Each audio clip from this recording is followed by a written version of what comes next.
Toronto, privacy advocates are raising alarms at Uber's reluctance to disclose a year-old security breach that saw hackers steal the personal information of millions of customers around the world.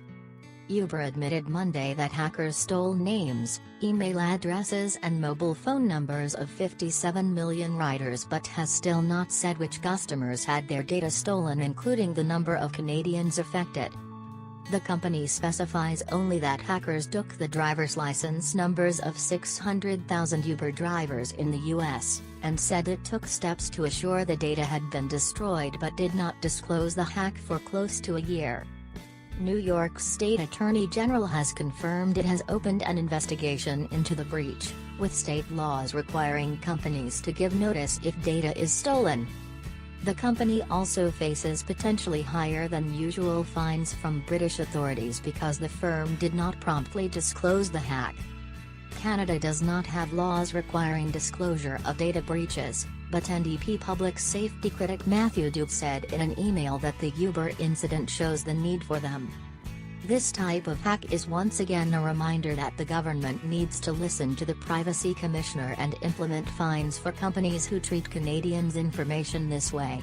The law also needs to be changed to force companies to divulge these hacks and be transparent.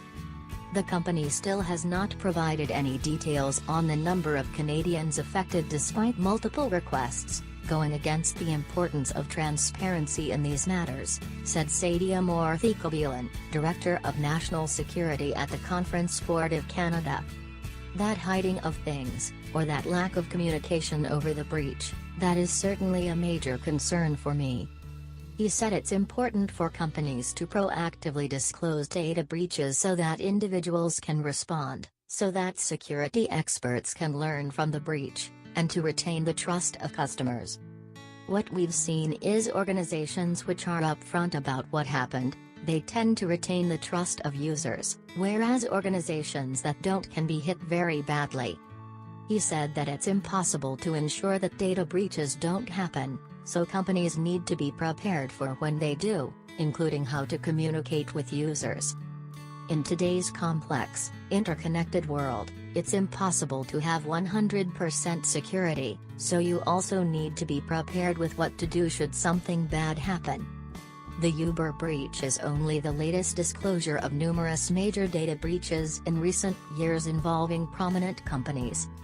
Earlier this year, credit reporting service Equifax waited several months before revealing this past September that hackers had carted off the social security numbers of 145 million Americans.